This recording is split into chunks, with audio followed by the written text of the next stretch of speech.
Gravando. Olá, sejam bem-vindos a mais um episódio do Talk Med. Me chamo Lemuel e esse é o nosso podcast sobre saúde de medicina, né? A gente vai tentar trazer informações para vocês de uma forma mais descontraída, com linguajar mais simples, porque o intuito mesmo aqui é informar vocês sobre o tema que a gente vai abordar aqui, né? Eu me chamo Lemuel, sou representante da Liga de Psiquiatria do Maranhão e eu estou aqui, a minha companheira digníssima aqui, Tereza, está representando a Liga Acadêmica de Neurociências Integradas, né? Que é a LANE, né? Que é a Liga de Neurologia daqui da Universidade Silva. Boa noite, Lemuel. Boa noite, professor Diomildo. Eu me chamo Tereza, como já fui apresentada, faço parte da Liga Acadêmica de Neurociências Integradas aqui do SEUMA. Além disso, eu sou enfermeira, trabalhei por 20 anos dentro do Hospital de Reabilitação, sou advogada, faço parte de 2 comissões da Ordem de Advogados aqui do Maranhão, a Comissão de Direito de Pessoas Autistas e a Comissão de Direitos Trabalhistas, e agora estou fazendo o 7º período de Medicina. E o tema que a gente vai abordar hoje, que é sobre autismo, é algo que sou apaixonada. Eu sou mãe atípica, tenho um filho autista e sempre gosto muito de estar divulgando informações sobre o autismo. Por isso, eu estou sentindo um prazer enorme de estar aqui diante do nosso convidado, o professor Diomildo.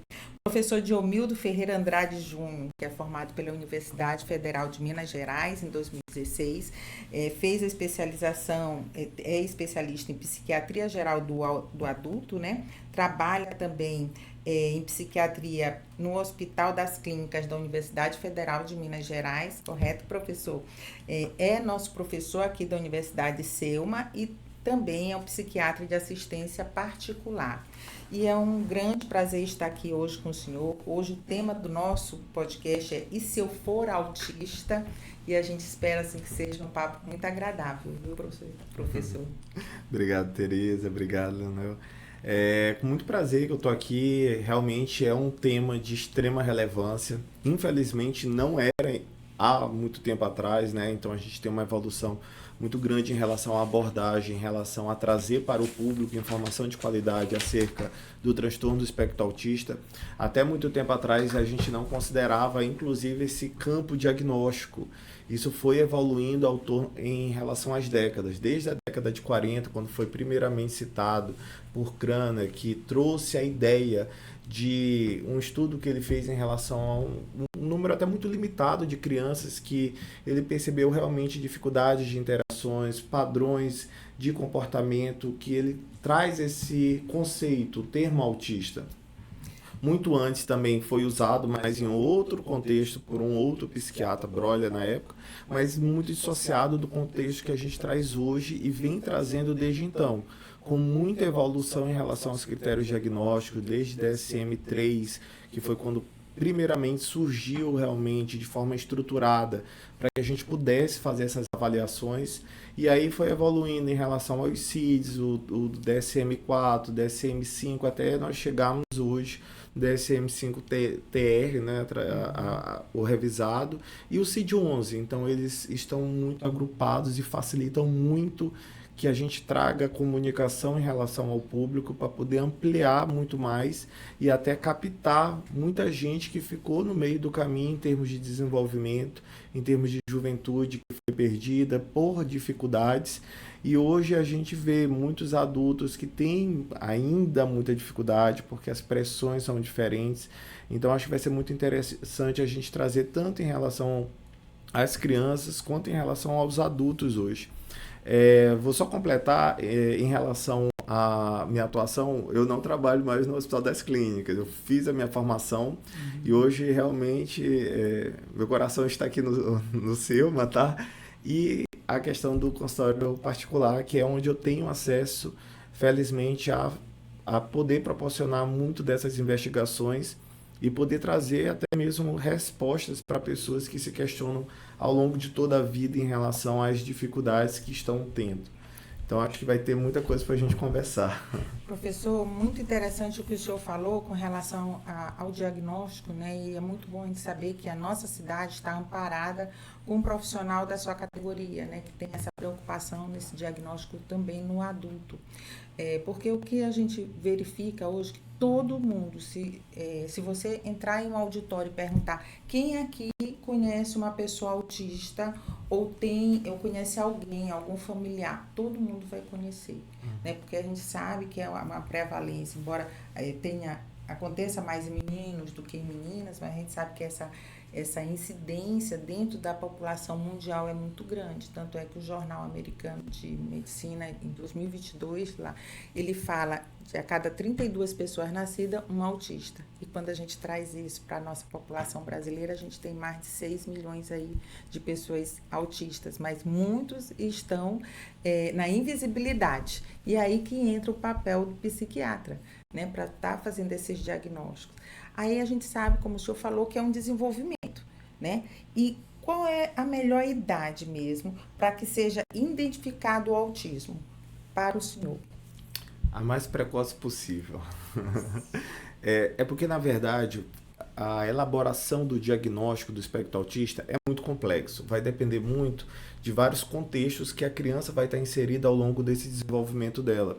Então, se eu tiver uma criança que tem um suporte muito interessante, uma rede, e há, de certa forma, um treinamento logo muito precoce mesmo pela escola, que é um ambiente fundamental nesse desenvolvimento, quando bem adaptada, ou mesmo dos pais, a gente vai até postergar esse diagnóstico. É um diagnóstico que vai ser mais difícil de ser feito em idades mais precoces. Inclusive, tem alguns pais que se sentem até tristes e culpados de se questionar: nossa, mas eu não consegui fazer o diagnóstico, eu soube muito tardiamente que meu filho é do espectro autista. Isso não necessariamente é ruim, ou seja, ele não apresentou prejuízos, sofrimentos e disfunções de forma tão intensa que trouxe a necessidade de uma intervenção tão precoce. Então, até em relação à idade, a gente também é uma moeda de dois lados. Claro, quanto mais precoce, se a criança tem disfunção, se a criança tem sofrimento, prejuízos, muito melhor, porque a gente vai conseguir fazer intervenções muito mais direcionadas para aquele contexto, para aquele indivíduo em particular. Mas também a gente enxerga isso, inclusive, em adultos, que é muito fluido a apresentação. Isso vai depender muito das pressões que esse indivíduo vai estar passando ao longo da vida, das cobranças do ambiente. Então, eventualmente, vão ter pessoas que só na vida adulta, na mudança do formato de lar para uma independência, uma tentativa de independência, uma entrada em mercado de trabalho que se torna mais visível, de fato, as dificuldades, inclusive as mudanças de comportamento mais restritivo, mais repetitivo, se tornam mais intensos, até porque as comorbidades vão aparecendo. E aí sim a gente consegue fazer o diagnóstico de forma mais precisa. Então a apresentação ela é muito variada. A gente vai ter apresentações que vão desde quadros muito precoces, abaixo de 2, 3 anos de idade, já se mostrando na parte de interação social, de comunicação, de comportamentos repetitivos, estereotipados, rigidez. Mas também a gente vai ter apresentações de pessoas que vão se desenvolver de forma relativamente funcional ao longo da vida, até chegar em pontos em que há o prejuízo e o sofrimento. E eu acho que esse é um grande corte quando pergunta qual que é a melhor época do diagnóstico. De fato, é quando a gente já tem prejuízos funcionais decorrentes de tais comportamentos. E daí entra uma outra situação com relação à neuroplasticidade. Bem, o senhor fala da precocidade do diagnóstico, né? Que a gente sabe que tem lá, a partir de 1 ano e meio, né? Você tem a poda neuronal, e daí no autismo a gente vai ter perda não só dos neurônios não funcionais, mas dos funcionais também. Então, os que ficam funcionais, eles têm que ser bastante estimulados pela neuroplasticidade, e eu acho que por isso o senhor falou, quanto mais precoce, né, para a gente estar fazendo intervenções, mitigando as perdas, é mais interessante. Mas daí, professor, quando esse diagnóstico não acontece tão precocemente e aquele indivíduo ele desenvolve, né, a parte infantil, a adolescência, chega na fase adulta, né? Quando o senhor recebe um paciente adulto para fazer esse diagnóstico, geralmente eles estão, permanece, por exemplo, se ele já estava naquele nível 3, quando era criança, ele vai permanecer no nível 3 ou ele vai mudando de nível? Porque a gente sabe que o autismo também tem níveis, né? Sim. Então, essa pergunta que eu estou fazendo, ela é bem complexa, porque eu já entrei na poda neural, neuroplasticidade, nos níveis de autismo, então, agora a bola está com o senhor. Quando a gente trabalha com níveis do autismo, a gente tem que entender que o nível é fluido. Ele não necessariamente vai permanecer o mesmo ao longo de toda a vida desse indivíduo. Então, dependendo realmente das intervenções, a ideia da intervenção é exatamente fazer com que a necessidade desse suporte seja diminuído e, consequentemente, haja diminuição do nível. Então, há uma fluidez muito grande de nível ao longo da vida. Vão ter momentos que o paciente o indivíduo vai ser nível 2, vai ter momentos que, dependendo do que estiver acontecendo, o nível sobe ou o nível desce, dependendo do suporte que está sendo dado. E aí, quando a gente fala já do adulto, é muito difícil a gente pegar um adulto nível 3, hoje, felizmente, para um diagnóstico inicial, porque já foi o adulto, já foi o indivíduo que está disfuncional desde o início da vida. É muito difícil que ele tenha começado no nível muito funcional e tenha subido para o nível 3. Então, o nível 3, que é o que chama muita atenção, que tem o sofrimento, a disfunção, os prejuízos, o diagnóstico realmente é mais precoce. Geralmente, os adultos eles são níveis mais menores, nível 1, no máximo nível 2, porque eles passaram por um período adaptativo ao longo da vida. Principalmente mulheres têm uma capacidade muito grande de adaptação e falseia muito o diagnóstico por causa do poder adaptativo o MESC, né? Que a mulher tem, exatamente. Então, provavelmente a disfunção era muito maior em infância, adolescência, só que o próprio comportamento adaptativo faz com que esse nível caia. Então, recentemente, tinha uma paciente de 40 e tantos anos que a gente chegou ao diagnóstico já depois de muito tempo de acompanhamento. E aí, realmente trouxe muitas respostas. E a ideia do diagnóstico não é algo que rotule, não é algo que minimize as conquistas ou que vá colocar ela num ambiente desconfortável, muito pelo contrário. A ideia do diagnóstico, quando bem conduzido, é fazer com que o paciente entenda que boa parte das dificuldades que teve ao longo da vida, inclusive com influência em autoestima, com influência em relacionamentos, há uma justificativa e há uma intervenção. Então, a partir daí, a gente realmente o adulto consegue, o adulto ainda tem plasticidade. Então, ainda pode treinar habilidades, melhorar habilidades sociais, melhorar competências e fortalecer o que é forte. A gente sempre o público geral, quando fala sobre autismo, foca muito na parte negativa, mas a gente também tem dentro do quadro habilidades, e habilidades boas que podem ser reforçadas. E aí entra o restante dos ambientes. Então, por exemplo, fazer com que a escola, os ambientes educacionais reforcem, tragam outros alunos para esse meio de interação, para favorecer essa comunicação social. Então, de novo, como a gente está falando de um espectro, é tudo muito fluido, não é uma linha, é um mar. A gente vai ter apresentações das mais diversas possíveis e a gente vai ter interferências, influências, adaptação também das mais diversas possíveis. E isso vai mediar, independente do nosso tempo, como a gente vai intervir. Se a gente vai precisar intervir de uma forma muito mais ampliada ou de uma forma até mais reduzida. E lembrando, porque a gente acaba que eu tenho uma formação médica. A formação médica, principalmente do Brasil, ela é muito focada em doença, né?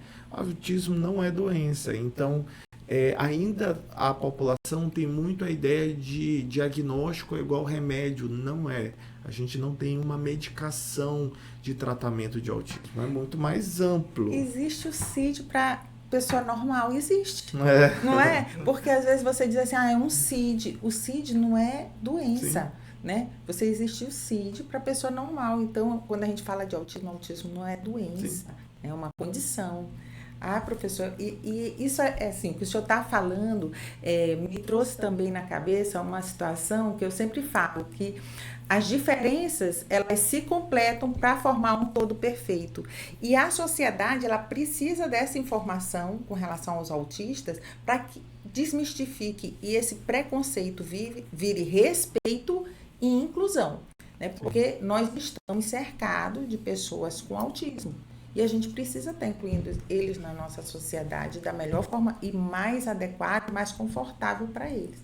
E é isso que o senhor está falando, é de suma importância para que as pessoas entendam com relação às potencialidades das pessoas autistas. E daí eu queria que o senhor falasse, por exemplo, a Mary Temple Grant, né, que nasceu em 1947, que é zootecnista, é psicóloga, é autista. Em 1947, nasceu perto aí, quando foi diagnosticado o autismo. Foi em 1943 que Crana trouxe o conceito, foi exatamente na época. E hoje, falando de potencialidade, ela é uma das 100 pessoas, né, mais influência dentro do ramo dela. Ela foi citada pela Forbes. E daí que a gente vê uma pessoa que nasceu em 1947, mas teve toda uma família, toda uma estrutura, todo um apoio, né? E que conseguiu se sobressair. Então, foi focado nas potencialidades dela e hoje é do mesmo jeito. É isso que o senhor está direcionando, não é? Muito bem. Aí só para pegar aqui o gancho do que já acabou de ser falado, né? Que graças a Deus a gente já está, hoje em dia a gente tem uma enxurrada de informações, só que com essa enxurrada de informação vem também, infelizmente, as desinformações, né? Sim. Que aí hoje em dia a pessoa pega o celular, já se autodiagnostica, já diz, olha, eu tenho autismo porque eu tenho algumas características desse espectro. E eu também queria saber, justamente por conta das informações que estão lá do benéfico também, né? Que é no caso, que são as pessoas que já chegaram na vida adulta, já estão hoje em dia dos seus 30, 40 anos, que estão conseguiram fazer o diagnóstico agora e viram que está fazendo sentido agora algum comportamento dele durante a vida, que sempre foi questionado assim, durante a vida, por que eu sou diferente, por que eu sou... Enfim, eu só queria saber se tem alguma diferença entre o diagnóstico do sexo feminino e masculino e se tem tipo, alguma diferença na prevalência também, se o sexo masculino tem mais chances de ter o espectro autista do que o sexo feminino. Perfeito, muito bem. A gente vai ter um grande fator confundidor do adulto, que são exatamente as comorbidades psiquiátricas. Então, no decorrer desse processo, até mesmo adaptativo que esse indivíduo vai tendo ao longo da vida até chegar na vida adulta, pode se desenvolver outras comorbidades que podem ser confundidoras em diagnóstico. Então, a gente vai ter transtornos de ansiedade, a gente vai ter transtorno de ansiedade social, a gente vai ter o próprio TDAH, que é um outro diagnóstico que está muito presente quando a gente fala de neurodesenvolvimento. E para montar o diagnóstico do adulto, primeiramente a gente vai ter que fazer toda essa intervenção nesses diagnósticos comórbidos. E a partir daí a gente vai conseguir enxergar, principalmente se a gente tiver muita fonte de informação, como que esse adulto foi de forma longitudinal. Porque aí realmente vai aparecer algumas características, algumas disfunções, alguns prejuízos que são mais constantes. E isso vai montar o diagnóstico diferencial com o que está acontecendo agora. E se a gente for ver a epidemiologia de estudos, a gente vai ter uma prevalência muito maior em homens do que mulher, então 4:2 é praticamente o dobro em homens. E se a gente for fazer uma investigação, por exemplo, de um especificador de DSM, que é a questão do mau desenvolvimento cognitivo, um atraso cognitivo, isso vai estar mais presente em mulheres, um atraso intelectual mais presente em mulheres. Apesar disso, na prática, se a gente for ver, quando a gente pega o espectro em níveis mais baixos, o próprio, igual foi comentado antes, o próprio poder adaptativo da mulher dificulta mais o diagnóstico do que do homem. Então, as mulheres, além de serem menos prevalentes, ainda é mais difícil de fazer o diagnóstico porque elas se adaptam melhor do que o homem às situações ao longo da vida. Então, é muito mais fácil fazer um diagnóstico do homem do que fazer o diagnóstico da mulher, a não ser que seja um quadro realmente muito marcante desde a infância, que não teve, às vezes, uma procura, um acesso à informação e ficou realmente uma pessoa perdida ao longo desse processo. Fica muito mais evidente se esse nível dessa mulher for muito maior. Mas, respondendo, é muito mais frequente em homem. Quando a gente tem algum atraso de desenvolvimento intelectual, isso vai estar mais frequente em mulher, mas em prática, fazer o diagnóstico de mulher é mais difícil. Inclusive, tenho até uma informação para trazer a mais, né, que isso já é retratado na literatura brasileira já tem um tempo. Inclusive, Clarice Lispector escreveu um livro sobre uma mulher atípica, né, que é, no caso, a Macabea, né, da Hora da Estrela, que tem, quem assistiu o filme ou então leu o livro, sabe que ela tem uma característica bem semelhante ao espectro autista. Não fala a respeito disso na literatura, mas a gente vê assim, as características do espectro autista bem presente no decorrer da trajetória dela. Professor, quando o paciente chega para o senhor, adulto, né, para fazer esse diagnóstico, qual é uma das queixas dele com relação a capacitismo e o autismo? Isso acontece no seu ambulatório? Olha, Tereza, pergunta muito boa, porque, assim, claro que acontece, tá? Claro que acontece. Só que, assim, felizmente eu tenho tido um grupo de pacientes que, apesar desses prejuízos que tiveram, eles realmente têm, o meu perfil de paciente tem um suporte muito bom. Então, isso não foi um impedimento em relação à evolução deles ao longo da vida, sabe? Então, claro, a gente vê alguns momentos em que isso acontece, mas não chega a ser realmente um grande tema abordado durante consulta. É muito mais, assim, no adulto, o prejuízo social, que fica muito evidente. E é uma grande queixa, principalmente nos que têm um companheiro, uma companheira, porque acaba que fica um relacionamento muito limitado e a queixa geralmente é do companheiro ou da companheira que não consegue ampliar esse circuito de amizade, ou então a questão mesmo da percepção emocional, de não conseguir entender muito bem essa finesse de transmissão de emoções. Então, eu não vou conseguir ampliar tanto. Eu entendo. Porque realmente a gente olha essa questão do capacitismo dentro do autismo, muitas pessoas têm uma fala capacitista, né? Dentro da nossa sociedade.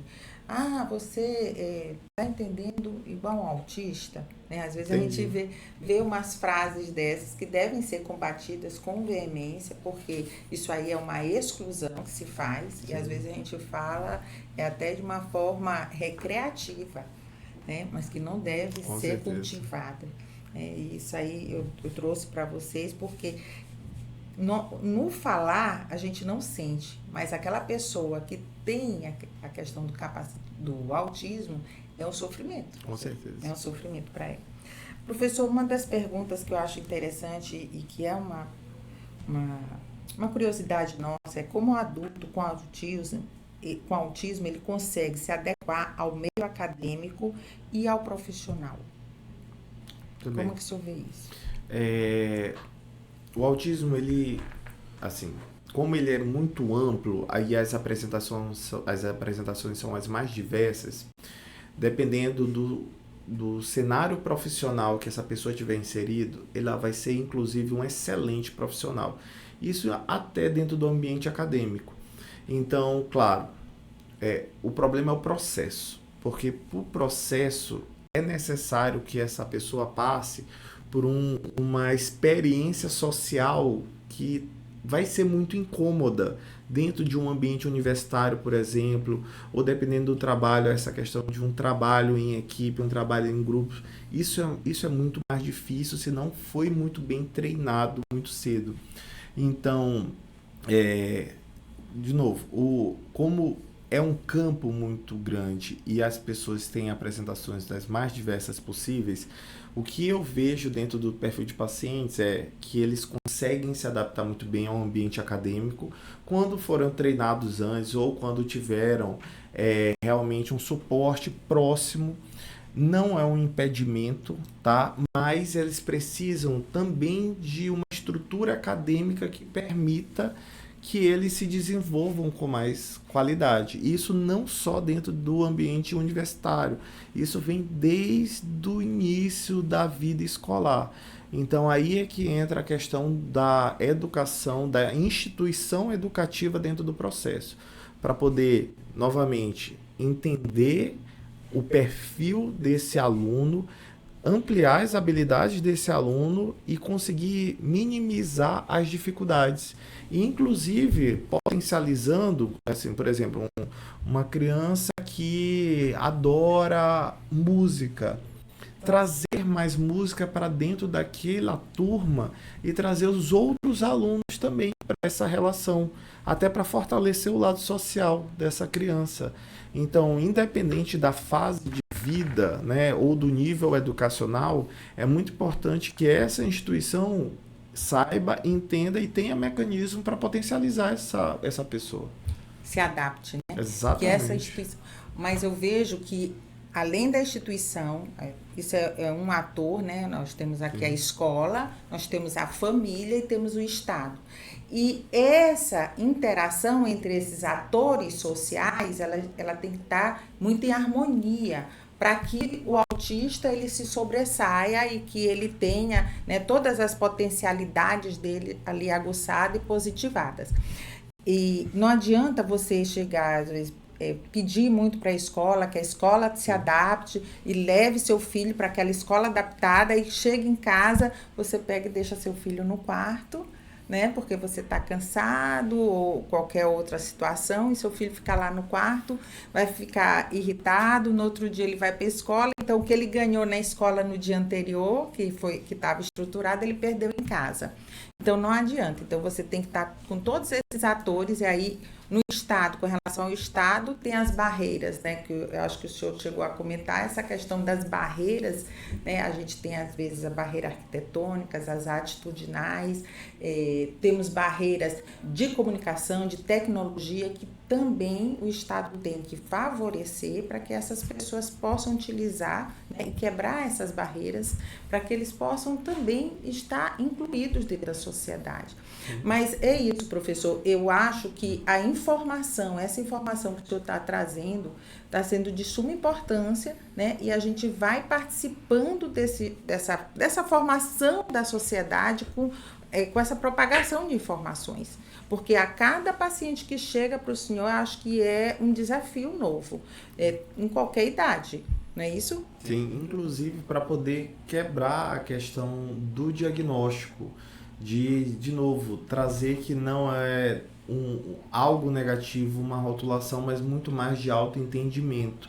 E a partir do autoentendimento, a gente poder finalmente direcionar terapias muito mais amplas do que necessariamente é só um remédio que resolve, não.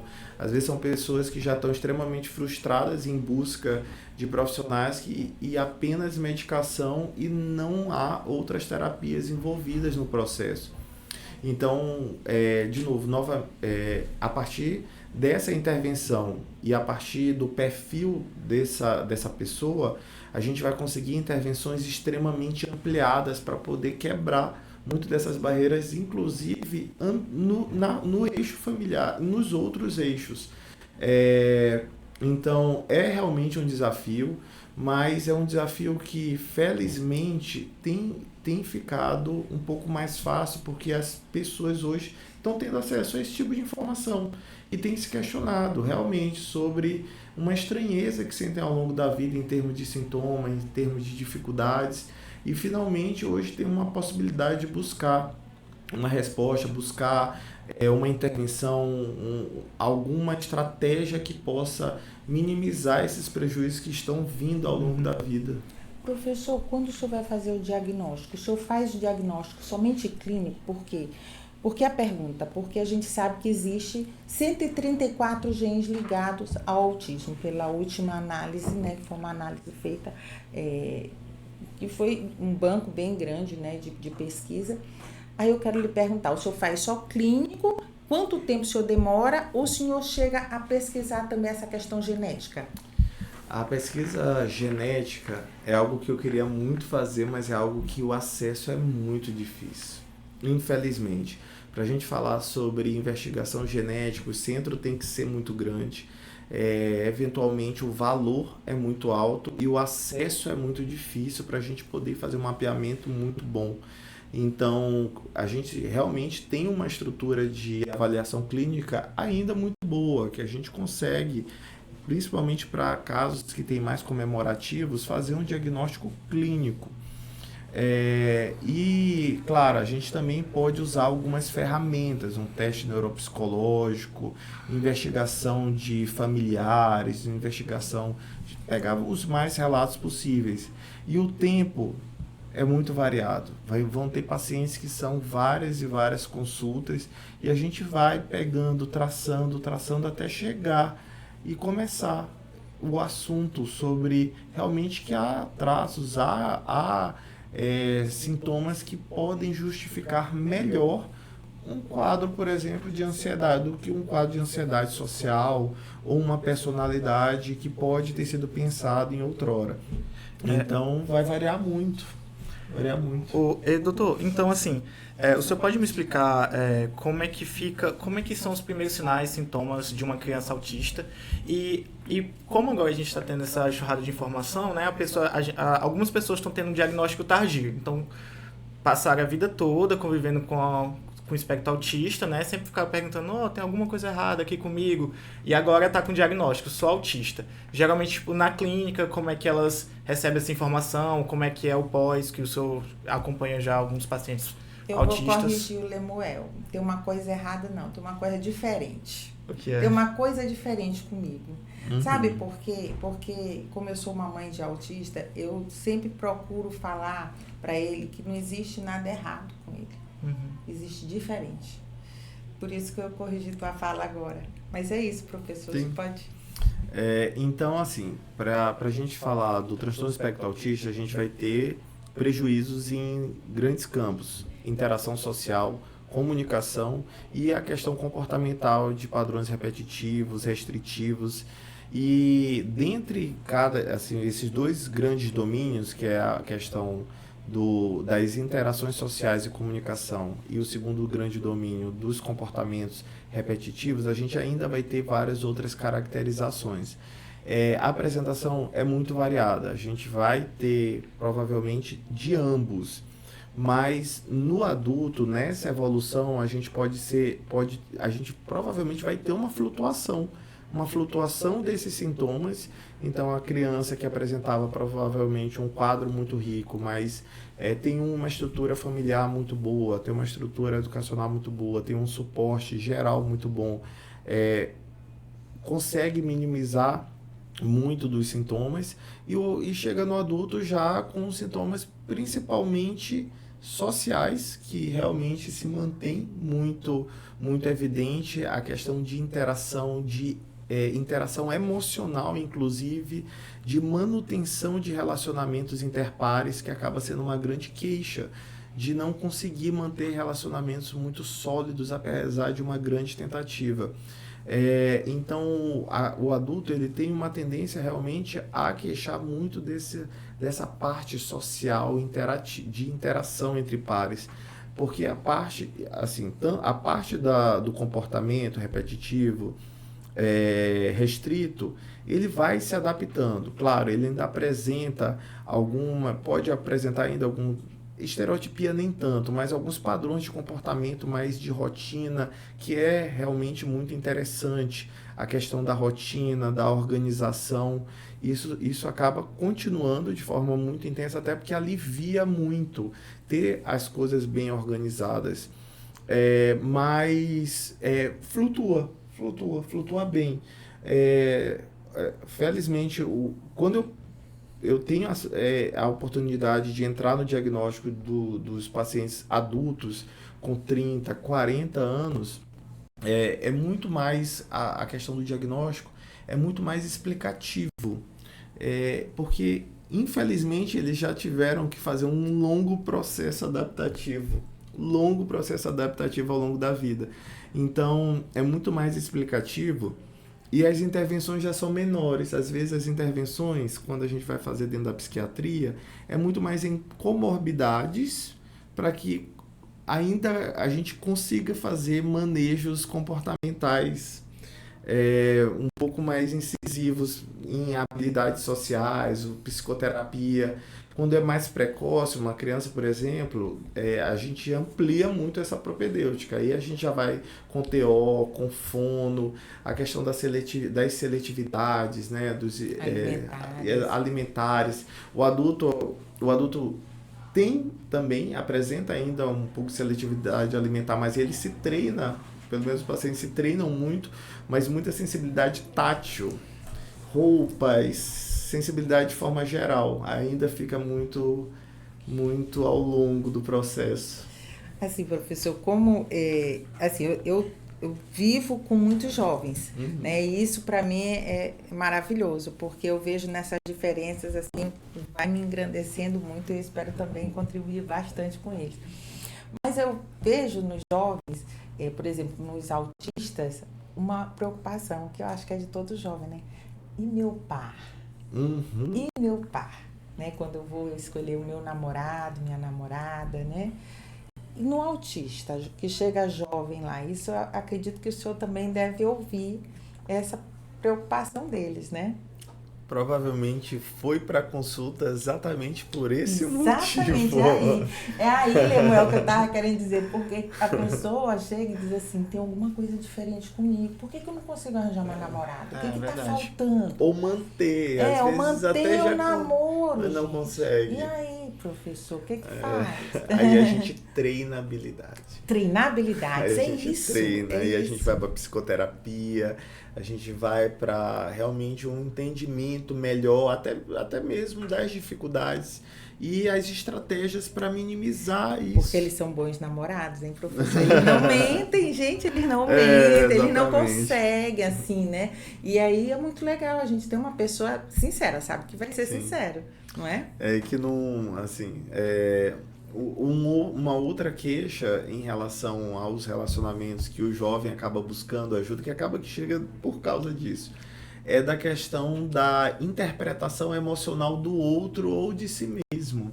Então é a dificuldade de interpretar os sinais não verbais em termos de o discurso sentimentos, implícito, né? Exatamente. Isso é uma grande queixa do companheiro ou da companheira.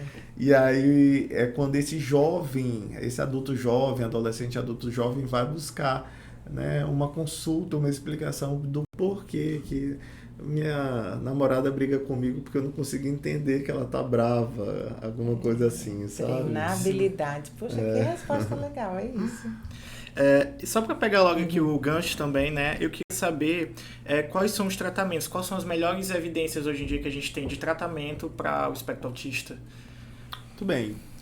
Medicamentosa a gente não tem. É polêmico, mas não tem tratamento medicamentoso. A gente vai usar medicação. Não, vou falar medicação por último, só para não dar importância. Então a gente vai ter psicoterapia, terapia ocupacional, fono. São as 3 grandes terapias que vão exatamente minimizar dificuldades, tá? Vão minimizar a questão, por exemplo, da seletividade, dos comportamentos mais restritivos, repetitivos, minimizar muito da questão interpessoal, do treino dessas habilidades sociais. E a medicação, ela entra já para as comorbidades, aí sim, muito interessante que a gente pense em medicação. Então, por exemplo, dentro do quadro do espectro autista, a gente também tem um transtorno de ansiedade, a gente também tem um TDAH, a gente já faz a intervenção, a gente pode ter sinais ou realmente comportamentos obsessivos que não são apenas do espectro, mas é muito mais evidente. Aí sim a gente pode usar a medicação. E a gente tem 2 medicações aprovadas pelo FDA, que é apenas para poder fazer um manejo de alguns comportamentos de irritabilidade, se tiver muito excessivo, principalmente em crianças, sabe? Impulso, que é antipsicótico de segunda geração, aripiprazol, risperidona, mas isso é em último caso se esse sintoma estiver muito marcante.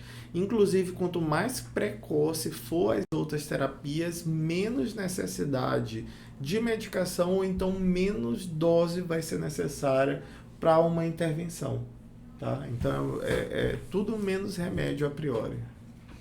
Que legal, professor. E aí eu quero que o senhor feche, né, esse nosso episódio aqui contando um caso que impactou mais o senhor no diagnóstico de um adulto autista. Legal, foi até semana retrasada. Uma paciente que eu tenho, que é uma paciente muito legal, para começar, adoro ela. É uma paciente que ela tem ensino superior, ela é formada em direito, é advogada.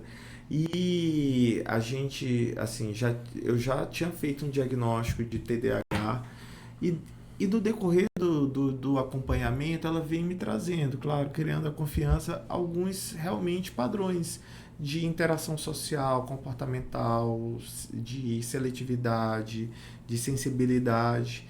E aí dentro a gente foi aprofundando e realmente ela preenchia muito dos critérios e eu já não tinha mais dúvida diagnóstica.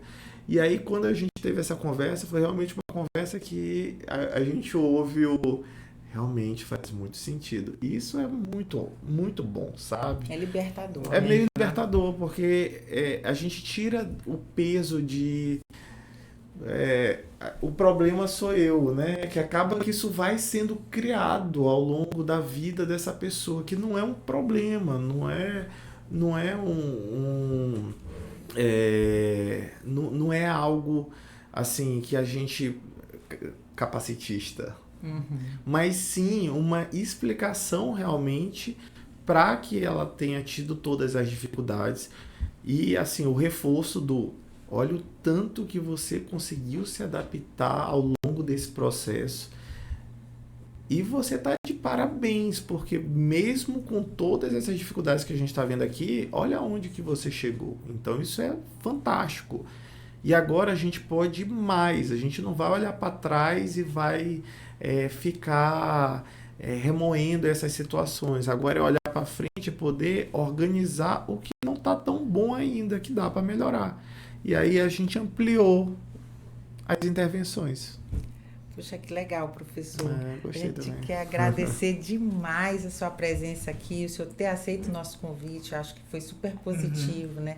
Vai ser positivo para os estudantes, para a comunidade acadêmica e acredito para muitas pessoas que têm curiosidade sobre o tema.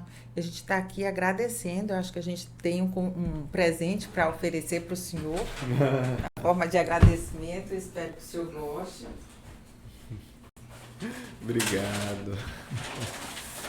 Olha! Muito bom.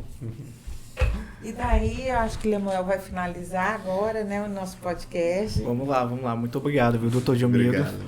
Espero um dia também estar contribuindo, né? Quero ser Só psiquiatra, vamos ver lá na frente. Seja bem-vindo. Eu gostaria... Só afasta um pouquinho para mim da câmera. Pode ficar. Tá.